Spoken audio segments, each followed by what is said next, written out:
అవిద్యానామంతస్తిమిరమిహిరద్వీపనగరీ జడానాం చైతన్యస్తబకమకరాంతశ్రుతిఝరీ దరిద్రాణాం చింతామణిగుణనికా జన్మజలధౌ నిమగ్నానాం దంష్ట్రామురరిపువరాహస్య భవతి శుక్లాంబరధరం విష్ణుం శశివర్ణం చతుర్భుజం ప్రసన్నవదనం ధ్యాయేత్ సర్వవిఘ్నోపశాంతయే. వందే గురుపదద్వంద్వమవాంగ్మానసగోచరం రక్తశుక్లప్రభామిశ్రమతర్క్యం త్రైపురం మహః. నారాయణం నమస్కృత్య నరం చైవ నరోత్తమం దేవీం సరస్వతీం వ్యాసం తతో జయముదీరయేత్. సచ్చిదానందరూపాయ విశ్వోత్పత్యాదిహేతవే తాపత్రయ వినాశాయ శ్రీకృష్ణాయ వయం నుమః. శ్రియః కాంతాయ కళ్యాణ నిధయే అర్థినాం శ్రీవేంకట నివాసాయ శ్రీనివాసాయ మంగళం. పరమ పవిత్రం స్కాంద పురాణం స్వయముగా స్కందుడు శివుని ద్వారా విని దానిని లోకానికి అందించాడు. అందులో రోజు ఒకసారి ఆ స్కందుడిని తలుచుకోవాలి. స్కాంద పురాణం ఇంకేదైనా పేరుతో కూడా పిలువబడవచ్చు. ఉదాహరణకు కుమారస్వామి అని ఆయనకి పేరుంది, కుమార పురాణం అనొచ్చుగా, అనలేదు. ఆయనకి షణ్ముఖుడు అని పేరుంది, షణ్ముఖ పురాణం అనలేదు. అప్పుడు పరిమితం అయిపోతే ఆరుముఖాలకి దిగిపోతుంది అది. స్కందుడు అలా కాదు, సర్వాంతర్యామి అయిన మహాతత్వం. అందుకని ఆచితూచి స్కాంద పురాణం అని స్కందుడి పేరు మీదుగా పెట్టారు తప్ప ఆయనకున్న తక్కిన పేర్లతో పెట్టలేదు. సుబ్రహ్మణ్య పురాణమనో లేకపోతే కుమారస్వామి పురాణమనో ఏదో షణ్ముఖ పురాణమనో ఇలా పెట్టలేదు. సరే మరి అందువల్ల దీన్ని బట్టి కుమారస్వామి వారి పేర్లలో స్కంద అనే శబ్దం ఎంత గొప్పదో ఆలోచించండి. ఉదాహరణకి నరసింహస్వామికి బోలెడు నామాలు ఉండొచ్చు, కానీ పురాణం నృసింహ పురాణం అన్నారు. విష్ణువుకి చాలా పేర్లు ఉన్నాయి. విష్ణుడు, విశ్వం, కృష్ణుడు, వాసుదేవుడు. కానీ విష్ణు పురాణం అనే పేరు పెట్టారు తప్ప వాసుదేవ పురాణం అనలేదు అక్కడ. అంటే ఆ శబ్దమునుకున్న ఒక వైశిష్ట్యం అటువంటిది. ఇది వ్యాసుడికి తెలిసినట్టు మనబోటి వాళ్ళకి తెలియదు కాబట్టి ఆయన ఏ పురాణానికైనా పేరు పెడితే అంత ఆలోచనతో పెడతాడు ఆయన. నామం తోటే ఆ పురాణ వైశిష్ట్యం మనకి తెలుస్తుంది. ఆ నామాన్ని ఎల్లవేళలా మనం ఉచ్చరించవచ్చని కూడా తెలుస్తుంది అనమాట. కొంతమంది అంటారనమాట, ఇంకో పేరు పెట్టచ్చు కదా అని. వీడికేం తెలుసు, వ్యాసుడికి తెలిసినట్టు. అయినా వ్యాసుడి ఇష్టం అది. నేను ఉన్నానండి, ప్రయాణం నాకు ఎలా ఇష్టమైతే అలా చేస్తాను. నాకు విమానంలో రావాలనిపిస్తే విమానంలో వస్తాను, నా సొంత ఖర్చులు నా ఇష్టం వచ్చినప్పుడు వస్తున్నప్పుడు. మీ సలహా నాకెందుకు? అవునా? సలహా ఎప్పుడు ఇవ్వాలి అంటే యువతలో వాడు సన్యాసి అయితే, ఎందుకు పనికిరాని వాడైతే ఇవ్వాలి. సన్యాసి అనుకోడు, సన్యాసి అయితే. సన్యాసులకి వాడు మహానుభావుడు. అలా మనం అనవసరంగా ఎవరికి పడితే వాళ్ళకి సలహా ఇవ్వకూడదు. సలహా ఎప్పుడు ఇవ్వాలంటే ఆ రాసిన వాడు సామాన్యుడు, అజ్ఞాని అయితే. నిజంగా ఆయన అజ్ఞాని అయితే ఈ పురాణాలకు విలువ ఎక్కడొస్తుంది? మన బతుకు అందులో ఉన్న వాటిని చదవడానికే సరిపోవడం లేదు. నా ఆయుర్దాయం ఎంత, ఈ కాస్తాయుర్దాయంలో ఆయన రాసిన పురాణాలు చదివి జీర్ణించుకోవడానికి ఎన్నేళ్లైనా సరిపోవడం లేదు. నిజం చెప్పాలంటే చాలాసార్లు చదివాం, అయినా ఎప్పుడు అందులో ఏదో ఒక కొత్త లోతు, కొత్త అర్థం కనబడుతూనే ఉంటాయి. ఒక మధురమైన ఊహ వస్తూనే ఉంటుంది పురాణం విన్నప్పుడు, చదివినప్పుడు. అందుకే ఈ పురాణములు అపార శక్తివంతములైనవి. 1,00,000 సార్లు చదువు నువ్వు, 1,50,000 లేక 1,00,000 మీద ఒకటోసారి చదివితే ఓయ్ బాబోయ్ ఈ శ్లోకంలో కొత్త అర్థం కనబడుతోంది, ఎంతో పూర్వం ఎన్నిసార్లు చదివినా అర్థం కాలేదే అనిపిస్తుంది అనమాట. అంతటి శక్తి వేదవ్యాసుల వారి రచనల్లో ఉంటుంది. అందువల్ల ఆయన స్కాంద పురాణం అనే పేరు పెట్టాడు. అందులో భాగంగా శివుడు కుమారుణ్ణి కూర్చోపెట్టుకుని అమ్మవారిని కూడా కూర్చోపెట్టుకుని ఈ కథల విశేషాలు చెప్పాడు, బదరీ విశేషాలు. ప్రపంచంలో 60,000 తీర్థములు ఒకేసారి బదరీ చేరతాయట. 60,000 తీర్థాలు ప్రతిదినము వచ్చి బదరీ దగ్గర ఉన్నటువంటి అలకనందా నదిలో స్నానం చేస్తాయి. ఎన్ని తీర్థాలు ఉన్నాయో చెప్పలేం. మొత్తం మీద ముల్లోకాల్లోనూ కలిపి 3.5 కోట్ల తీర్థములున్నాయి అని దేవతలు డిక్లేర్ చేశారు. అంటే ఉత్తమ తీర్థాలట అవి కూడా. ఉత్తమములు కానివి కూడా ఇంకా ఉన్నాయన్నమాట. 3.5 కోట్ల ఉత్తమ తీర్థములు ఏ పుష్కరాల సమయంలోనూ ఆయా నదుల్లో ములుగుతాయి. కానీ బదరీలో అలా కాదు. ప్రతిదినం ఒక 60,000 చొప్పున తీర్థములు వచ్చి అలకనందలో స్నానం చేసి బదరీ విశాలుణ్ణి, నారాయణుణ్ణి, నరునితో లక్ష్మితో పాటుగా దర్శనం చేసుకుని వెళ్ళిపోతూ ఉంటాయి. అందుకే బదరీ క్షేత్రం మహాద్భుత క్షేత్రం. తపస్సు, యోగము, సమాధి స్థితి, వైరాగ్యం, జ్ఞానం ఇవన్నీ ఏకకాలంలో లభించే స్థలం అదొకటి. బదరీలో కొంతకాలం తపస్సు చేసిన వాడు మాత్రమే కాశీలో ప్రవేశిస్తాడట. ఇవాళ మీలో చాలా మంది కాశీ వెళ్ళారంటే అది ఈ జన్మ పుణ్యం కాదు. ఏదో ఒక జన్మలో మీరు కూడా బదరీ వెళ్ళారు, అక్కడ కొంతకాలం తపస్సు చేశారు. అక్కడ తపస్సు చేయకపోతే, అక్కడ కొంతకాలం నివసించకపోతే కాశీలో అడుగు పెట్టలేరు అని బ్రహ్మగారు చెప్పారు. కాబట్టి మీరంతా మీ పూర్వజన్మలో తప్పక బదరీ వెళ్ళిన వారే, బదరీలో తపస్సు చేసిన వారే. ఈ జన్మలో వెళ్ళకపోవచ్చేమో కొంతమంది, కానీ పూర్వజన్మలో వెళ్ళారు. పూర్వజన్మలో వెళ్ళిన పుణ్యం వల్ల ఈ జన్మలో కాశీకి వెడుతున్నాం. అలా కాశీకి వెడుతున్నప్పుడు మళ్ళీ పాత వాసన గుర్తుకొచ్చి నేను ఇంకొకసారి బదరీ వెళ్ళాలనుకుంటే బదరీ వెళ్ళగలుగుతాడు.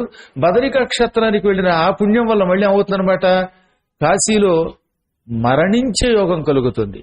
కాశీలో మరణిస్తే ఇక వాడికి పునర్జన్మ ఉండదు.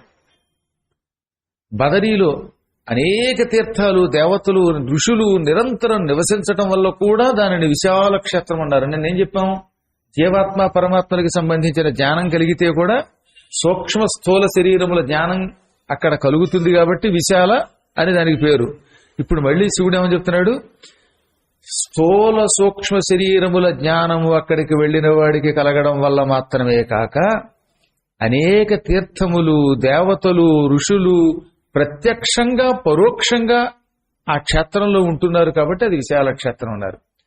బదరీలో పనికిమాలిన వ్యక్తిలాగా కనపడే కొంతమంది ఉంటారట. వాడిని చూస్తే మనకి ఏమనిపిస్తుంది అనమాట, ఎందుకు పనికిరాడేమో, అడుక్కు తింటున్నాడేమో, లేకపోతే ఏదో కాలక్షేపానికి వచ్చాడేమో అనిపిస్తుందిట. అలా కనిపిస్తూ సిద్ధులు అక్కడ తిరుగుతూ ఉంటారు.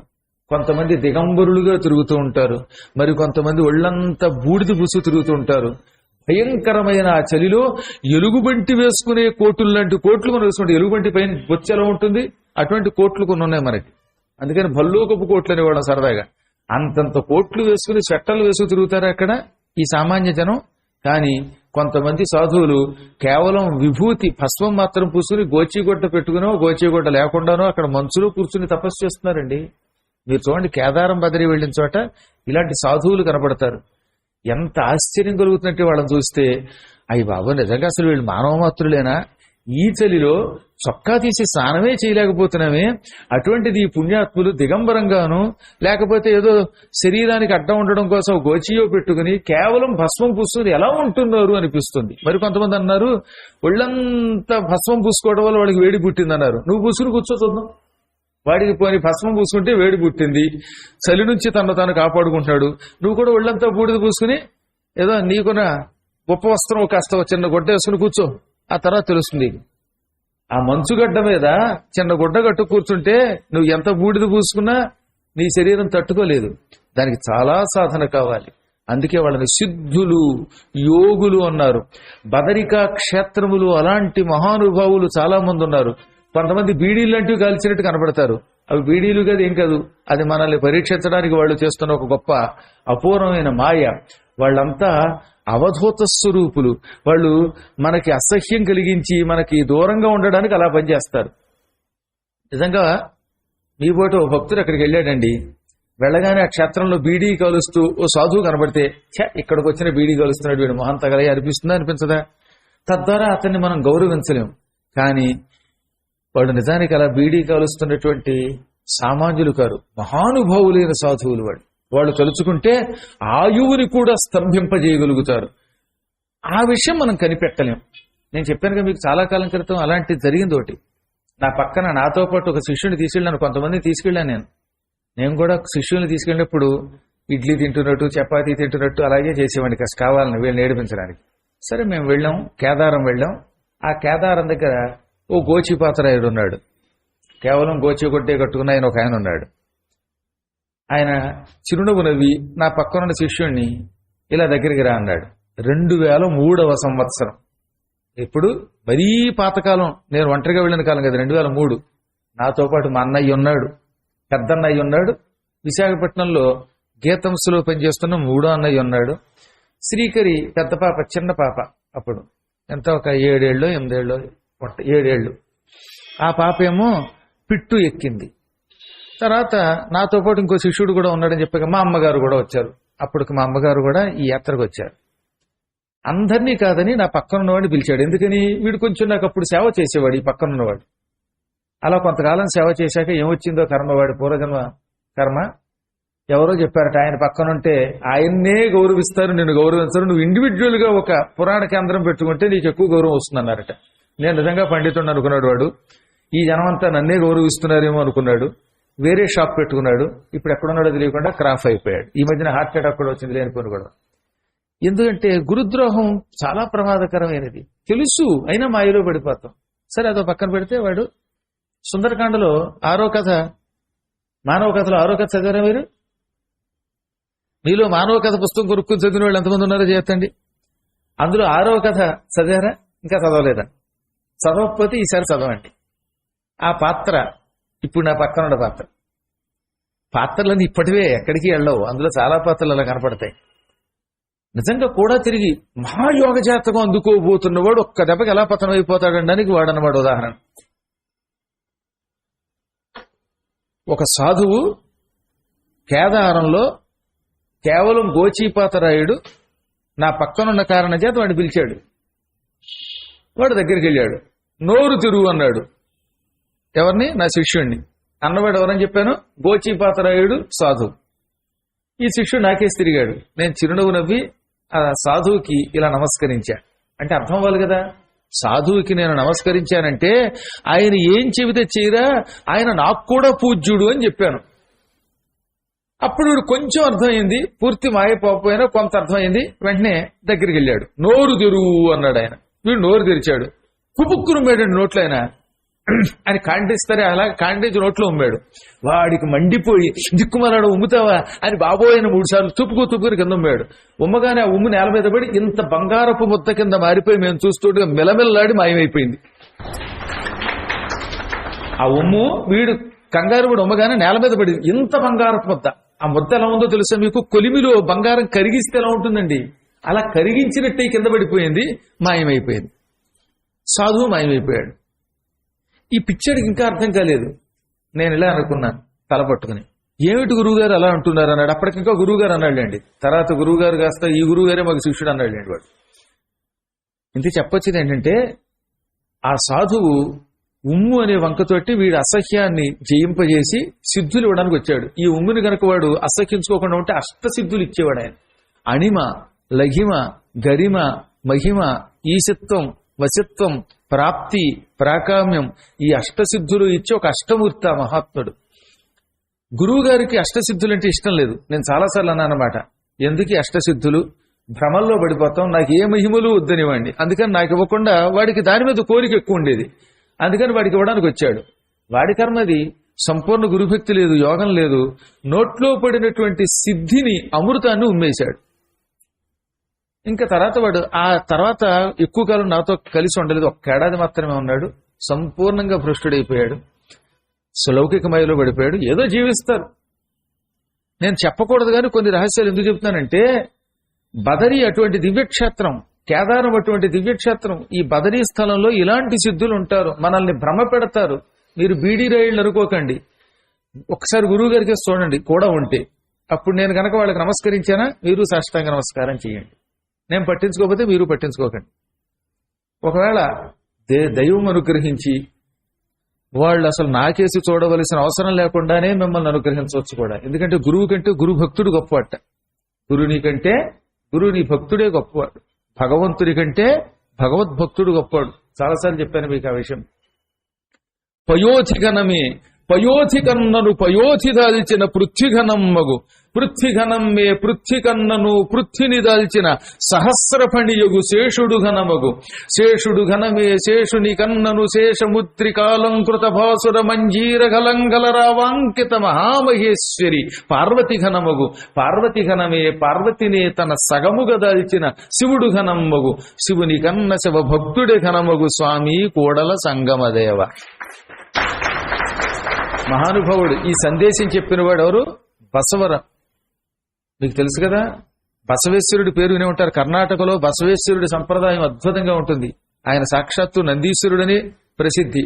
ఆయన ఏమన్నాడు, సముద్రం చాలా పెద్దది కాబట్టి సముద్రం గొప్పదనుకుంటారు, కానీ సముద్రం కంటే సముద్రం మధ్యలో తక్కువ ఉన్నప్పటికీ, సముద్రము కంటే చిన్నదైనప్పటికీ మనబోటి మానవుల వంటి జీవులకు నివాస స్థానంగా ఉంటూ మనల్ని పోషిస్తూ రక్షిస్తున్న భూమి గొప్పది.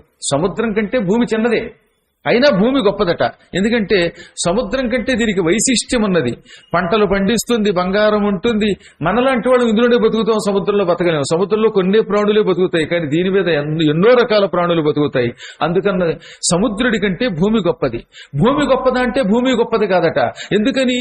ఈ భూమి సముద్రంలో కలిసిపోకుండా నిరంతరం 1000 పడగల మీద మోస్తున్నాడు గనక భూమిని మోస్తున్న శేషుడు గొప్పవాడు.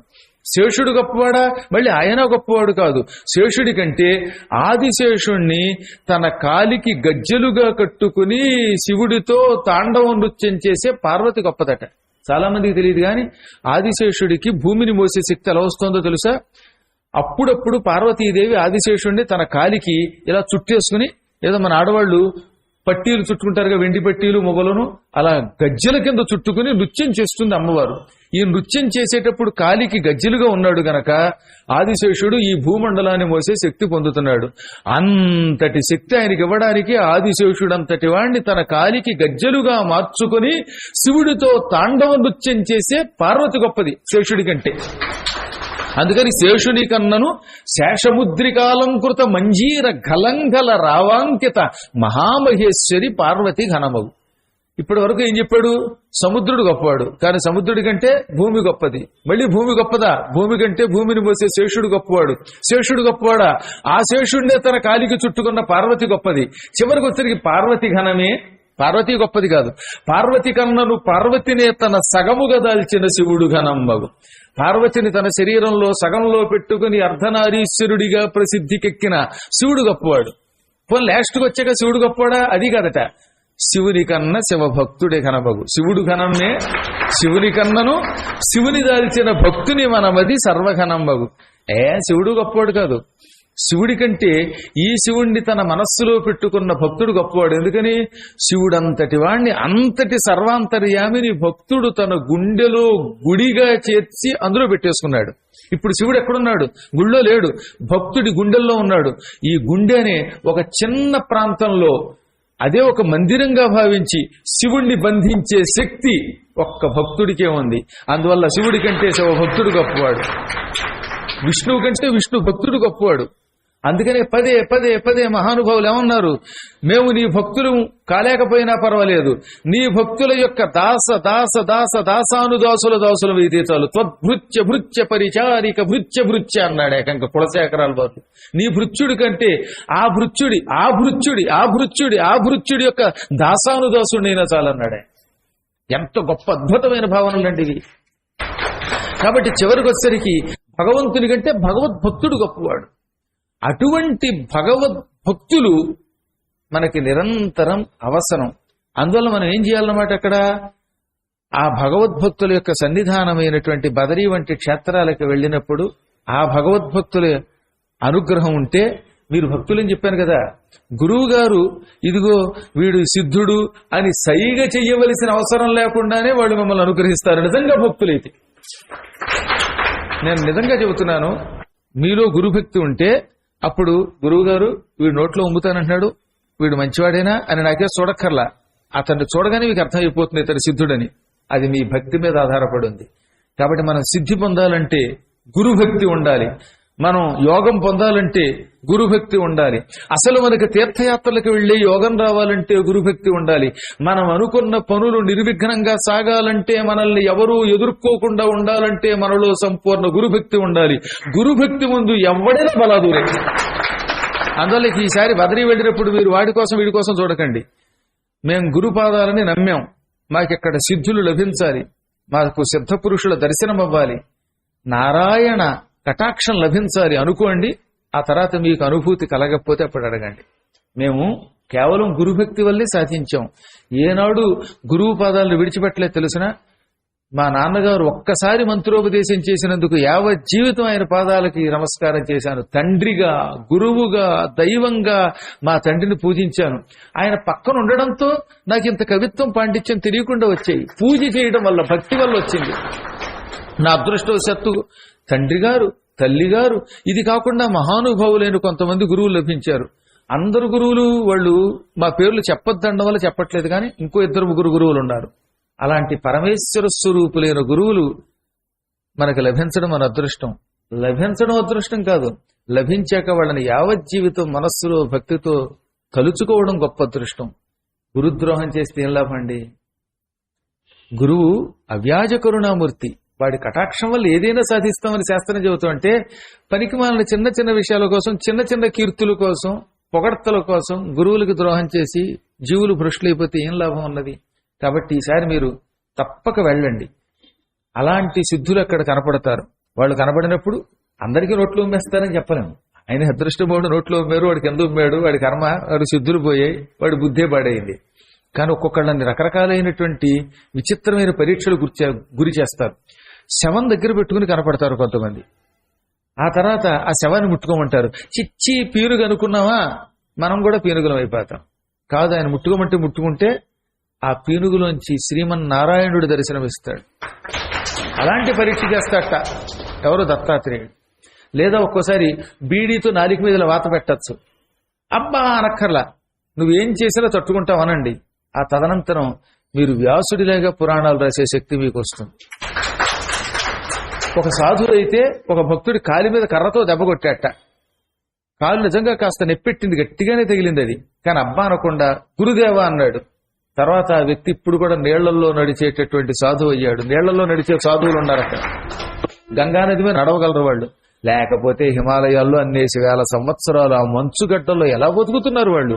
ఎంత శక్తి లేకపోతే, ఎంత సాధన లేకపోతే, ఎంత దైవ కటాక్షం లేకపోతే బతుకుతారండి వాళ్ళు. గట్టిగా 2 రోజులు ఉంటే 3వ రోజు ఎప్పుడు కిందకి దిగుదాం అనుకుంటారు సామాన్యులు. బదరీలో 2-3 రోజులు ఉండండి, చూస్తాను, మీకే తెలుస్తుంది కదా. అక్కడ 24 గంటలు ఉంటున్నారు. ఏ విధమైన శరీర రక్షణ లేకుండా ఉంటున్నారు వాళ్ళు. అంటే వాళ్ళు పరమ సాధకులన్నమాట. ఆ సాధన బదరీ క్షేత్రము మనకి హరిభక్తి వల్ల, గురుభక్తి వల్ల ఇస్తుంది. అసలు విష్ణువు శరీరం ఎంత అనాదియో ఈ క్షేత్రం కూడా అంత అనాది. బదరీ క్షేత్రం. స్కందుడు అడిగాడు, కథం ఏతత్ సముత్పన్నం కైర్వా క్షేత్రం నిషేవితం. ఈ క్షేత్రం ఎలా పుట్టింది, ఎప్పుడు పుట్టింది, దీనిని ఎవరు సేవించారు, దీనికి అధిపతి ఎవరు, ఇదంతా చెప్పమంటే, నాయన ఈ క్షేత్రం ఎప్పుడు పుట్టిందో ఎవరు చెప్పగలరు? విష్ణువు ఎలా పుట్టాడో ఎవరన్నా చెప్పగలరా? అనాది పురుషుడు ఆయన, తనంత తాను పుట్టాడు. ఈ క్షేత్రం కూడా అంతే. ఇది శివుడు చెప్పిన మాట, పోనీ నేను చెప్పిన మాట కాదు. అనాది సిద్ధమేతత్తు యథా వేదా హరేస్తనో అధిష్ఠాత హరి సాక్షాత్ నారదాద్యైర్నిషేవితం. ఈ క్షేత్రం అనాది క్షేత్రం. అంటే ఎప్పటి నుంచి ఉందో ఊహించటానికి అలవి కానంత ప్రాచీనమైన దానిని అనాది అంటారన్నమాట. ఆది లేదు, అది అనాది. ఆది లేదంటే దానికి ఎప్పుడు పుట్టుకొచ్చిందో, ఎలా వచ్చిందో ఈ సృష్టిలో ఇంతవరకు చెప్పగలిగేవాడు ఎవడూ లేడు. భగవంతుని శరీరము ఎలా ఆవిర్భవించిందో ఎలా చెప్పలేమో, ఈ క్షేత్రము కూడా ఎలా వచ్చిందో ఎవ్వరూ వర్ణించలేరు. అంతటి ప్రాచీనమైనది ఇది. దీనికి అధిపతి నారదాది మహామునుల చేత నిరంతరము సేవింపబడుతున్న శ్రీమన్నారాయణుడు హరియే ఈ బదరీ క్షేత్రానికి నాయకుడు. అందుకే ఆయనకి బదరీనాథుడు అని పేరు. ఉట్టి బదరి అన్నా చాలు విష్ణుమూర్తి అని అర్థం వచ్చేస్తుందిట. విశాలుడన్నా చాలు విష్ణువు అని అర్థం వస్తుంది. అంటే క్షేత్రమునకు భగవంతునికి భేదము లేదు, అభేదతత్వం అది. ఒకప్పుడు బ్రహ్మదేవుడు మోసముతో కీర్తి పొందాలనుకున్నాడు. అప్పుడు నాకు కోపం వచ్చింది. నేను వెంటనే నా జటాజూటం నుంచి నా స్వరూపుడైన కాలభైరవుణ్ణి సృష్టించాను. బ్రహ్మగారికున్న 5 తలలో ఒక తల అబద్ధమాడింది గనక ఆ తలని గిల్లించి అవతల పారేశాను నేను. ఈ కథ మీరు అరుణాచల మహిమలోను వాటిలో విన్నారు, ఇదివరకు శివపురాణంలో విన్నారు. బ్రహ్మగారు 5 ముఖాలు కలిగిన వాడని, ఒక ముఖం ఇలా పైకి ఊర్ధ్వముఖంగా ఉండేదని, ఆ తర్వాత లింగం వచ్చినప్పుడు విష్ణువు కిందకెళ్ళాడని, బ్రహ్మగారు పైకి హంసరూపంలో ఎగిరాడని విన్నారు. బ్రహ్మగారు విష్ణువు కూడా చూడలేకపోయినా విష్ణువు మహాత్ముడు గనక చూడలేను అని చెప్పేశాడు. కానీ బ్రహ్మ అలా కాదు. మొగలి పువ్వుని, సురభిని, కామధేనువుని సాక్ష్యం తెచ్చుకుని నేను శివుడి శిరస్సు చూశానని అసత్యం ఆడగానే శివుడు ఆగ్రహించి లింగం పగలగొట్టుకుని అందులో నుంచి బయటకు వచ్చాడు. కాలభైరవుణ్ణి సృష్టించాడు. ఈ కాలభైరవుణ్ణి బ్రహ్మని శిక్షించమనగానే బ్రహ్మగారు ఏ శిరస్సుతో అసత్యమాడాడో ఆ శిరస్సుని, అంటే పైకి ఉండే ఊర్ధ్వముఖాన్ని గిల్లి అవతల పారేశాడు. అప్పుడేమైంది? అది కింద పారేస్తే పడిపోకుండా చేతికి అతుక్కుపోయింది. అంటే బ్రహ్మహత్యా పాపం అంత తేలిగ్గా తొలగదు. బ్రహ్మ చాలా గొప్పవాడు కదా, ఆయన అసత్యమాడినా బ్రహ్మే, వేదస్వరూపుడే. ఈ విషయం లోకానికి తెలియజేయడం కోసమని శివుడు ఆ కపాలం ఆయన చేతికి అతుక్కుపోయేలా చేశాట. అప్పుడు కాలభైరవుడు సాక్షాత్తు శివుడే గనక, పరమేశ్వర నీ స్వరూపాన్ని నేను నీవు చెప్పినట్టే ఈ బ్రహ్మగారి యొక్క శిరస్సు గిల్లాను, అది చేతికి పట్టుకుని అదలడంలా ఈ పుర్రి చేత్తో పట్టుకుని వెరిలా ఎలా తిరగను అంటే, నువ్వు అన్ని చోట్లకి భిక్షాటనకి వెళ్ళు. అలా తిరగ్గా భిక్షాటన చేయటం వల్ల కొంత పాపం పోతుందట. ముష్టెత్తుకోవడం కొంచెం హీనత్వమే కదా, దానివల్ల పాపాలు పోతాయి. అందుకని పూర్వం భిక్షాటన చెయ్యాలి. మంచి పనులకు భిక్షాటన చేయాలట. ఇవాళ గుడి కొడుతున్నాం, అందువల్ల కాస్త డొనేషన్ ఇవ్వండి అంటే ఎంతో పుణ్యంటండి. మీ అంతటి మీరు డొనేషన్ ఇవ్వమని అడిగితే, అదేంటండి మేము డొనేషన్ ఎలా అడుగుతామండి, మేము మహాత్ములమండి, రిటైర్డ్ ఆఫీసర్లమండి, లేకపోతే ఇంకా పనిచేస్తున్న వాళ్ళమండి, ముష్టికి ఎలా పెడతామండి అనకూడదు. భగవత్ కార్యం కోసం, గురు కార్యం కోసం యాచిస్తే అది పుణ్యం.